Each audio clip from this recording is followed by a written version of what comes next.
Humanity is in crisis in at least two senses.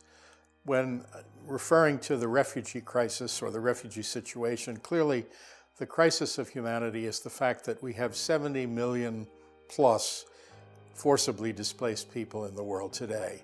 The other dimension of the crisis of humanity that I think is at least as important from an ethical point of view is the fact that our common humanity, the shared mutual responsibility that we have toward one another, is being fractured in the world we live in today. The effort to build walls, whether it's on the southern border of the United States or in any number of other places, the effort to exclude people, that this breaks apart the common humanity that should be binding us together.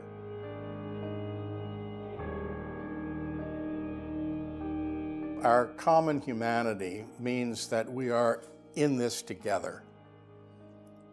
We're all part of the same human community. If somebody's in serious harm, we have to come to their aid if we have the resources to do that. Borders are important, but they're duties that reach across borders when we have the capability to respond to the need without disproportionate burden. And I think we're nowhere near that in terms of the burdens that we're carrying right now compared to what many of the other countries of the world are carrying.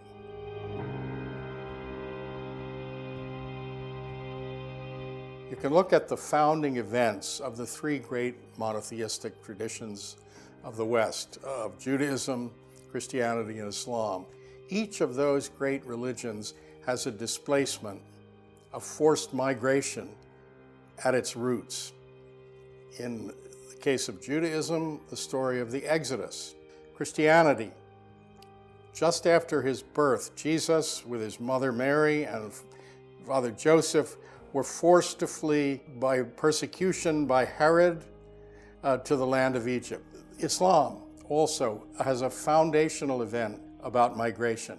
So each of these great religions has a forced migration at its foundation, and therefore it's not an accident that all three of these great traditions have a strong sense of their duty to the stranger in their midst, to those who are fleeing, to travelers, to the forced migration, to refugees, and so forth.